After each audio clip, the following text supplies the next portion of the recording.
Hello, my name is Penny Lewis and I'm the Subject Advisor for PE and Sport. I've spoken to many teachers and I know there is a lot of anxiety about both the new and additional content for the GCSE PE specification and also about preparing candidates for the questions in the exam, in particular the extended writing questions. To help teachers and the delivery of the theory, we have produced topic guides for each of the 6 topic areas and I would strongly recommend that you look at them. They can be found on the GCSE PE specification page and a link will be given at the end of this presentation. In this presentation, I'm going to be looking at Component 2, Topic 2, Sports Psychology, and demonstrate how you could deliver this component. One of the most important things to keep referring back to are the assessment objectives. There are 3 assessment objectives for the external exams. AO1, Assessment Objective 1, knowledge and understanding of factors that underpin performance and involvement in physical activity of sport. And this will assess candidates' ability to recall information. AO2 is the ability to apply knowledge and understanding of factors that underpin performance and involvement in physical activity in sport. And this will assess candidates' ability to apply their knowledge. AO3 is the analysis and evaluation of the factors that underpin performance and involvement in physical activity in sport. And this will assess candidates' ability to analyse and evaluate. This means that over the papers, 25% of the overall marks will be on their knowledge and understanding, okay, AO1. For example, can a candidate recall the information from the specification? Can they name the methods of training? Can they identify a bone in the body, etc.? 20% of the exam paper will assess the candidate's ability to apply their knowledge, AO2. Can they apply their knowledge of methods of training to a particular sport or activity? Which is a most appropriate method of training for a long-distance runner, etc. 15% of the exam papers will assess the candidate's ability to analyse and evaluate, AO3. Can they evaluate whether intrinsic or extrinsic feedback is most appropriate for an elite tennis player, for example? Throughout the whole presentation, I'll be making constant reference to these assessment objectives: AO1, recall; AO2, application; AO3, analysis and evaluation. Many teachers have been concerned about what we expect from candidates. In order to access the full marks, candidates are expected to show their understanding by demonstrating all 3 skills: recall, application, analysis and evaluation. If the question is assessing AO2 or AO3, candidates must be able to show they can apply their knowledge to the question context and include reasoned statements or make judgments. Currently, many candidates do not show this in the exam. They must be able to develop a statement. I've listened to many centres as to different approaches you could take when delivering any component, and here are just a couple. When answering the questions, candidate must first make the point or recall a fact that is relevant to the question. What are you saying? Secondly, how is it applied to the question? How is the point you made relevant to the question? And then finally, why? Candidates must be able to say why the point they've made is beneficial, why is the point important, and why is it relevant to the question. Other centres have used the PEB. P, that candidates make a point; E, they explain the point in relation to the question; and B, they give the benefit, what is a benefit in relation to the point made in answer to the question. If you deliver each component in this manner, then candidates will get used to writing developed statements, and then they will find the extended writing questions much more accessible. So we're going to look at the aims, the component of sports psychology. What do candidates need to learn? The aim of the component is to develop knowledge and understanding of the basic principles of sports psychology and their effect in physical activity and sport through the following 4 areas: classification of skills, the use of goal setting and SMART targets to improve and/or optimize performance, guidance and feedback performance, and mental preparation for performance. We'll look at each of these areas individually and how you can prepare candidates to be able to answer all different types of questions, from multiple choice to extended writing questions. The first area is skill classification. This is an introduction to skill acquisition. Candidates need to understand the different classifications of skills, the open and closed, basic or simple to complex, low to high organisation continua. They need to understand different practice structures, mass, distributed, fixed and variable, and they must be able to apply their knowledge to practice and skill classification to select the most relevant practice to develop a range of skills. So looking at AO1, what do students need to know and understand? What do they need to be able to recall? Well, they need to be able to recall open and closed skills. An open skill is a skill that is performed in an unpredictable environment where the performer has to react and adjust to the changing nature of the situation. For example, a player trying to pass a ball to a teammate who is trying to get free from the opponent. A closed skill is a skill performed in a predictable environment. For example, taking a penalty in football or long jump. They also need to know the basic or simple and complex skills. A basic skill is a skill that requires little concentration to execute. An example of a basic or a simple skill is a flick serve in badminton. A complex skill is a skill that requires a lot of concentration. An example of a complex skill is a smash in badminton.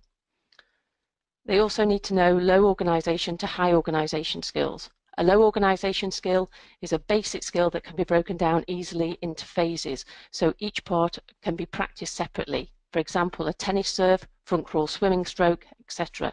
Whereas a high organisation skill is a skill that cannot be broken down easily and practiced separately because the phases of the skill are closely linked, e.g. a cartwheel in gymnastics. Candidates must be able to place a skill or technique from a range of activities on the continuum based on the description of the skill or technique. Candidates must also be able to recall the 4 different practice structures identified in the specification. Massed practice. This is a practice that occurs without rest, good for athletes with high levels of fitness and experience. Distributed practice. Intervals between skill practice in a training session for rest or mental rehearsal. These sessions are good for athletes with lower levels of fitness and experience. Fixed practice. Repeatedly practicing a whole skill within a training session, e.g. a drill, and it's ideal for skills that are usually performed in this way. Or variable practice, a training session that includes changes of tasks so that the skill can be repeated in different situations. The second assessment objective is the application of knowledge. Candidates must be able to apply their knowledge to different situations. For example, explaining an open skill in football or a closed skill in hockey.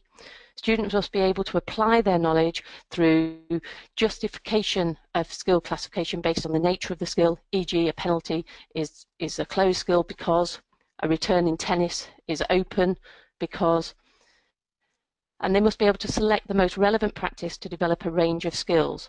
Closed skills tend to require fixed practice to allow the motor sequence to be perfected. An example of this type of question to demonstrate AO2 could be to explain why a coach would vary the train session when coaching open and closed skills. This is considered application of knowledge, as each statement would be related to practical activity rather than just statements defining or stating the meaning of each type of practice or skill. Candidates could answer it in a number of ways, okay, but one example could be that they say that knowing whether a skill is open or closed means that the coach can set up appropriate drills in training. They've made a point, that's a what. This means that the player would practice closed skills in closed conditions to match the way they need to perform the skills in a game. That's the how. Okay, how are they doing the appropriate drills or explaining the point. And then this allows a performer to focus on the skill without unnecessary distractions from others. That's why they're doing it. That's what the benefit is. This is an example of PEB, point, explain, benefit, or what, how, and why. The third AO, analysis and evaluation, candidates must be able to make comparisons between different structures to determine the best method of support to support learning of a particular type of skill. For example, is mass practice versus distributed practice for a particular level of performer or a particular activity. Or they need to know and be able to evaluate the importance of fixed practice versus distributed practice for a beginner's tennis player. So they need to know the different practices for different types of activities. The second part of the topic is in relation to SMART targets. I think this should be very familiar to everyone, but please note that this topic will be assessed under component 2, but candidates will also need to have an understanding of this to be able to carry out their PEP. Candidates must have an understanding of the use of goal setting to improve and/or optimize performance. They also must have an understanding of the principles of the SMART targets: specific, measurable, achievable, realistic, time-bound, and the value of each principle in improving and/or optimizing performance. And finally, they must also be able to set and review targets to improve and/or optimize performance. So let's have a look at what the candidates need to know and understand. What do they need to recall? Well, they need to recall the importance of goal setting to improve or optimize performance. They need to know the principles and values of the SMART targets. S is for specific, M for measurable, A achievable, R realistic, and T time-bound. They also need to know how to set and review targets to improve performance. Candidates must also be able to apply, analyse and evaluate the SMART targets. They're expected to apply their knowledge to the principles of SMART targets, to be able to explain the benefits, e.g. increased motivation, so they're more likely to succeed, etc. They must also be able to analyse goals to establish if they are SMART, and they must be able to evaluate the effectiveness of goal setting. They'll also need SMART targets for their personal exercise programme. They have to analyse and evaluate the targets that they set themselves in the PEP. Please remember that when candidates are answering questions, they must make developed statements: what, how and why, or point, explain, benefit. Candidates must be able to make the point, explain it and justify it, or what is the benefit of the point they're making. A couple of years ago, there was an extended writing question on SMART targets on the exam paper, and many candidates just said everything they knew about the SMART targets. If candidates do this in the new exam, the same thing will happen. They'll not move out of band 1 as they're only demonstrating AO1 recall. The maximum marks they would achieve on the extended writing questions would be 3. They must write developed statements: what, how and why, or make a point, explain it and give the benefit. Another area in the component of guidance and feedback. Candidates must be able to have an understanding of guidance, the different types of guidance to optimise performance: visual, verbal, manual and mechanical. They must also understand the advantages and disadvantages of each type of guidance and its appropriateness in a variety of sporting contexts when used with performers of different skill levels. Feedback is a second point here. Candidates need to know the different types of feedback to optimise performance: intrinsic, extrinsic, concurrent and terminal. And they must be able to interpret and analyse graphical representation of data associated with feedback and performance.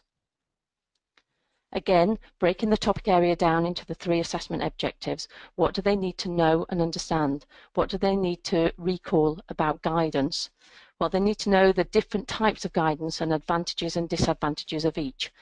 Visual is demonstration, verbal is instruction, manual is physical manipulation by the coach, and mechanical is physical manipulation by a coaching aid. In relation to feedback, what do candidates need to know and understand? They need to be able to recall different types of feedback. Intrinsic comes from within, for example, the feeling of the balance during a handstand. Intrinsic feedback is received from competent performers. Extrinsic comes from an external source, a teacher or a coach. This type of feedback is received by seeing and hearing and is used to support intrinsic feedback. Extrinsic feedback is important for beginners or cognitive learners who have yet to develop the feel of the movement. The feedback can be positive or negative. Concurrent is received during the movement, both intrinsically and extrinsically. For example, during a running race, during a football match, when the coach shouts, "Good tackle." And terminal is received when the movement is complete or after a training session, for example, feedback at the end of a tennis match. The second assessment objective is application. Candidates are expected to apply their knowledge of guidance for example, suggesting appropriate forms for a range of contexts, manual for a beginner, mechanical for trampolining when doing a somersault, etc. And feedback by considering the factors that could impact on the performer. What types of feedback would you give to a novice or a high performer? The third assessment objective, analyse and evaluate. Candidates will be expected to interpret and analyse the data represented in a graph. Students would only be expected to interpret the graphical presented data. They would not be expected to know about the underlying principles behind it, although they could present possible reasons for the data, for example, more appropriate practice. So they could be asked, who improves the most? What does a graph show?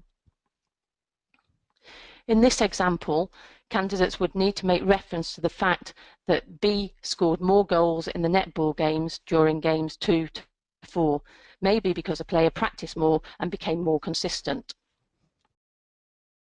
The final section within this topic is mental preparation for performance. Candidates must develop a knowledge and understanding of mental preparation for performance in the warm-up and mental rehearsal. Again, what do they need to know and understand? The assessment objective 1. Why is mental preparation thought to be beneficial to performance? What could be mentally rehearsed for different activities? For example, in netball, a goal attack or goal shooter could visualize shooting, seeing the ball going in the net. A footballer who takes penalties may visualize where he would place a ball if awarded a penalty in a game, bottom left corner, top right corner, straight down the middle. A long jumper may visualize a run-up, hitting the board, and take off. The final part of the presentation is looking at preparing for the extended writing questions. Candidates must be able to answer questions which require developed statements for every topic and must practice this skill throughout the course. During the teaching of this unit, candidates could be given the following statements and asked to expand on them to develop the initial point. For example, you could use the following statements to make up questions relating to different activities. A closed skill should be taught in different ways to an open skill, ... You could use the above statement and produce a question. Discuss why a closed skill in hockey should be taught in a different way to an open skill in a different activity.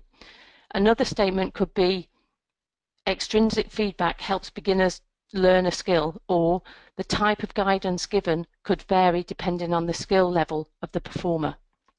I thought I would go through one of the questions on the sample assessment material and look how candidates could answer the question. The question in the SAMs is, evaluate the use of visual and verbal guidance to improve sports performance with a group of beginners badminton players. If the candidate says everything they know about visual and verbal guidance, they will be demonstrating recall, AO1. The types of response that could be given to demonstrate AO1 are verbal guidance is when the teacher would tell the candidate how to complete the skill, or visual guidance is about demonstrating the skill, showing how to perform a skill. The comments are factually correct but do not answer the evaluative requirements of the question.